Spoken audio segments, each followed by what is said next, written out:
వివేకా హత్య కేసులో వైఎస్ సునీత వాదనను సుప్రీంకోర్టు ఈరోజు పరిగణలోకి తీసుకోలేదు. ఆమెకు సుప్రీంకోర్టులో ఎదురు దెబ్బ తగిలింది. ఈ కేసులో నిందితుల బెయిల్ రద్దు చేయాలంటూ ఆమె సుప్రీంకోర్టును ఆశ్రయించారు. అయితే సుప్రీంకోర్టు ఈ దశలో బెయిల్ రద్దు చేయడం సాధ్యం కాదు, ఈ దశలో మేము దీంట్లో జోక్యం చేసుకోలేము అని కూడా సుప్రీంకోర్టు చాలా స్పష్టంగా చెప్పింది. సునీత తరఫున వాదనను వినిపించిన సిద్ధార్థ లూత్రా ఈ కేసులో చాలా లోతైన కుట్రకోణం ఉంది అంటూ కూడా సుప్రీంకోర్టు ముందు ఈ రోజు కూడా వాదనను వినిపించేందుకు ప్రయత్నించారు. ఆ సమయంలో సుప్రీంకోర్టు అంత లోతైన కుట్ర ఉందని మీరు భావిస్తూ ఉంటే సిబిఐ ఏళ్ల తరబడి దర్యాప్తు చేస్తున్నప్పుడు ఆ సమయంలోనే మీరు ట్రయల్ కోర్టులో ఈ విషయాలన్నీ ఎందుకు చెప్పలేదు? ఇప్పుడు ఆల్రెడీ ఛార్జ్ షీట్ కూడా వేసిన తర్వాత ఇంకా లోతుగా దర్యాప్తు కావాలని ఎందుకు అంటున్నారు?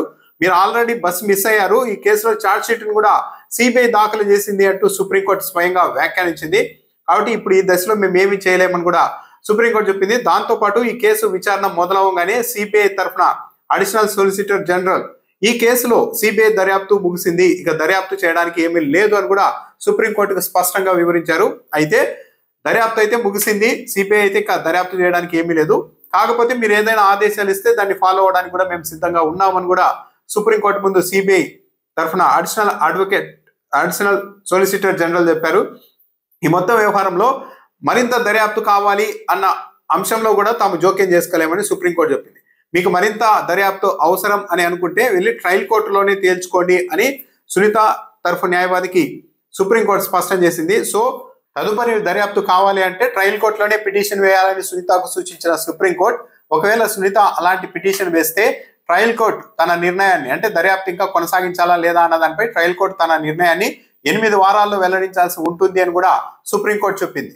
నిందితుల బెయిల్ రద్దు చేయాలి, అవినాష్ రెడ్డితో పాటు ఇతరుల బెయిల్ రద్దు చేయాలంటూ సునీత పిటిషన్ వేశారు. ప్రధానంగా ఒక విజ్ఞప్తి, దాన్ని సుప్రీంకోర్టు తిరస్కరించింది. ఈ దశలో బెయిల్ రద్దు చేయడం అన్నది సాధ్యం కాదు, జోక్యం చేసుకోలేమని చెప్పింది.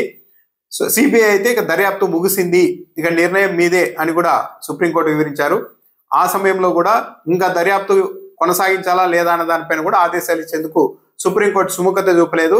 మీకు మరింత దర్యాప్తు కావాలి అనుకుంటే ట్రయల్ కోర్టులోనే వెళ్ళి అడగండి అని కూడా సిబిఐ సునీత తరఫు న్యాయవాదికి స్పష్టంగా సుప్రీంకోర్టు చెప్పేసింది. మీరు చాలా మిస్ అయ్యారు, ఇప్పటికే బస్సు మిస్ అయ్యారు, ఏళ్ల తరబడి దర్యాప్తు జరుగుతున్నప్పుడు ఈ విషయాలన్నీ ట్రయల్ కోర్టులో మీరు ఎందుకు చెప్పలేదు? ఇలా పదే పదే మీరు ఇలా పిటిషన్లు వేస్తూ వెళ్తే ఈ ట్రయల్ పూర్తవడానికి దశాబ్ద కాలం పట్టొచ్చు, కాబట్టి ఈ దశలో మేమేం చేయలేము, మీకు దర్యాప్తు కావాలి అనుకుంటే ట్రయల్ కోర్టుకి వెళ్ళండి అని చెప్పింది. సో మొత్తం మీద అయితే సిబిఐ దర్యాప్తు ముగిసిందని చెప్పింది, బెయిల్ రద్దు చేయడం సాధ్యం కాదని సుప్రీంకోర్టు చెప్పేసింది. ఇక ట్రయల్ కోర్టుకు వెళ్ళి అడగండి అని చెప్పింది. మరి ట్రయల్ కోర్టుకు సునీత వెళ్తారా?